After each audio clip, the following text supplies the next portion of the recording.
how to buy a health insurance in India and not be conned by the insurer. First, most important thing, what should be the coverage? So, a good thumb rule to follow is that the coverage of your health insurance should be minimum 6 times your monthly in hand salary. So, 6 months in hand salary should be the coverage. However, in no case should the coverage be less than 5 lakh. That's the thumb rule. Now, how do you select the best insurer? One, in the cashless network of your insurer. What is the cashless network? Which is that if you need an insurance, if you're hospitalized, one way is in the cash system, that you pay cash upfront and later you go to the insurer asking for a claim or a reimbursement of that money. But you want a cashless system where you can just submit your insurance documents and you don't need to pay any amount upfront. The insurer will pay to the hospital. That's the cashless network. So in the cashless network of your insurer, it should cover the top biggest brand hospitals of the city that you're living in. Don't go by the number of hospitals which are covered. Go by the coverage of the topmost popular hospitals in your city be covered in this network. Now, again, you have a bunch of insurers. How do you pick between them? Look up the claims settlement ratio. This ratio is available on several websites such as the IRDA website, on the Policy Bazaar website, bunch of other online insurers website as well. This basically shows how many of the total claims do they settle and do they pay off. Any claim settlement of over 90% is great. So if you're looking at insurers, the higher the claim settlement ratio, better it is, at least numerically. So that's one way of taking the decision. Now, looking at other important clauses, how do you decide between an individual policy or a floater policy? What is the difference? When you take insurance for yourself, it's an individual policy. However, when you take a combined insurance for the entire family, which may include your parents, your children, your spouse, it is called a floater policy. It makes better sense to not cover a person who's either elderly. So if you have elderly parents, or if someone in the family has certain existing illnesses or chances of getting a particular illness due to some family history, it's best you keep them outside of the floater policy and get an individual policy for them, because their presence in the policy may really hike up the price. It just makes better sense to do that. If everyone is hale and hearty and healthy, then you can take a floater policy. It may be more cost beneficial to you. Now, what are the other factors that you must consider? Look at the need for your health insurance, or what are the urgent needs that you might get in the next few years. So, very important factor here is the waiting period. Now, if you already have an existing illness or some kind of medical condition which may require addressing in the next 2, 3, 4 years, the waiting period is an important clause for you to consider. What is the waiting period?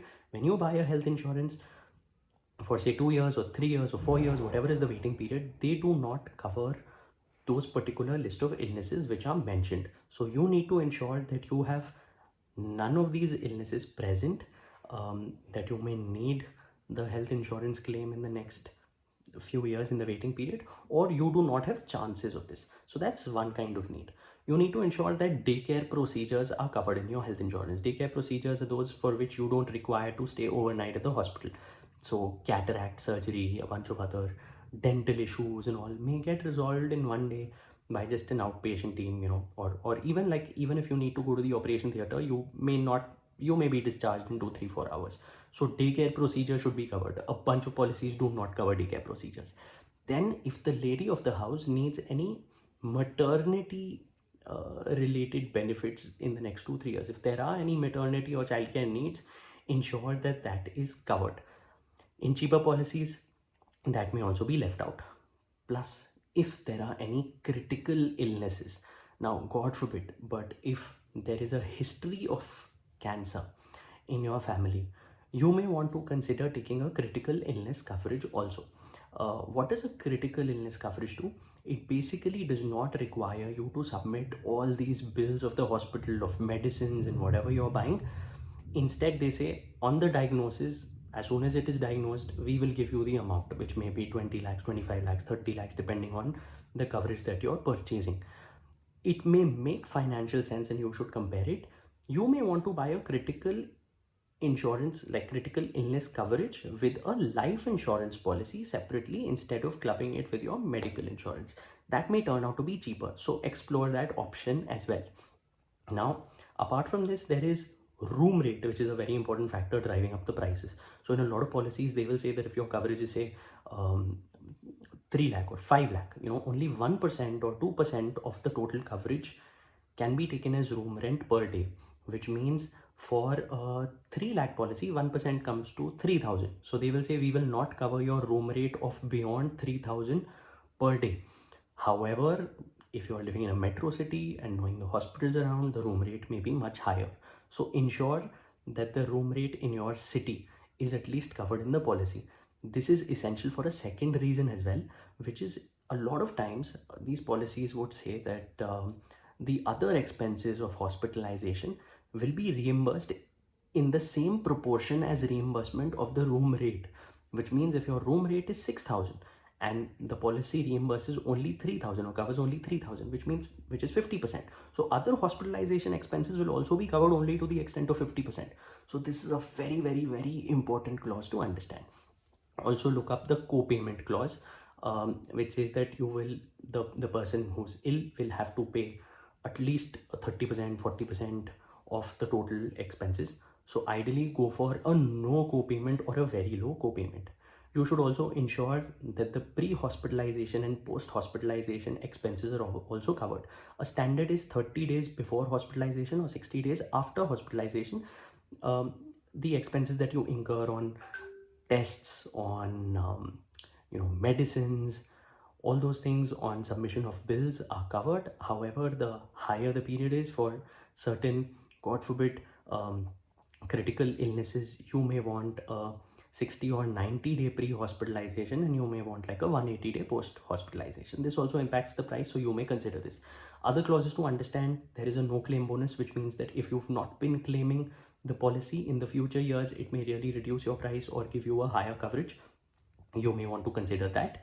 There is also zonal or pan-India coverage, which means certain policies may say that we're only covering treatment if done in that particular zone in which you have your address. So for people who originally belong to say tier 2, tier 3 cities but are working in metros, and at times they may feel that if I give my tier 2 address in the policy is turning out to be cheaper, it may be a zonal policy. So your metro city treatment expenses may not really be covered, which is why ensure that it is a pan-India policy and not a zonal policy. There is also a reasonable and customary clause, which is quite wicked in these policies. What does it do? It says that the insurer is going to compare the rates of hospitalization, of room rate, of other treatment in other hospitals within the same city at the time of reimbursement. It may happen that you want to go to the best hospital owing to the kind of treatment they will give you, where a particular surgery may cost about say 2 lakhs. However, all other lower level hospitals in the vicinity of that hospital may be doing that surgery for 1 lakh. So they will say, as per the reasonable and customary clause, we will only approve a claim up to 1 lakh, which is what you don't want. So please look it up. There is also this clause of a top up and a super top up, which means you take a base policy of say a coverage of 5 lakh, you can get a top up of another 5 lakh on it, which means 5 lakh is covered by the base policy. The top up can be purchased by a second or another insurer, so you don't need to buy it from the same health insurance company. However, there's also the option of a super top up. If you have to choose between top up and super top up, please choose super top up. What is the difference? In a top up, for example, you have a 5 lakh base and a 5 lakh top up. You get hospitalized and the expenses are 7 lakh. So they use the 5 lakh from the base policy and 2 lakh from the 5 of the top up policy. You think you have unexpired 3 lakh from the top up that you can use, but you cannot, because once you use any amount from the top up, the entire top up gets wiped out. This is not the case in super top up. So in the super top up, God forbid, if you need to be hospitalized again or need future treatment, the unexpired amount can also be used. So please consider that. Bonus tip: if you're in employment and are covered by a group health insurance policy, at the time that you leave employment, please ensure that you do not discontinue that policy and take another policy. Instead, speak with the insurer and you can easily convert your existing group health insurance policy to an individual insurance policy. The reason this is important is this will completely remove the waiting period clause. If there are any no claim bonus benefits, if there are waiting period benefits, you will get all of that because you haven't utilized it while you were in employment. So why not do that? Above everything else, you also get tax benefit under section 80D of the Income Tax Act. I've spoken about it previously, but these are the tips. I'm going to put them in writing in the caption. Please read, share it with everyone, because everyone must have medical insurance.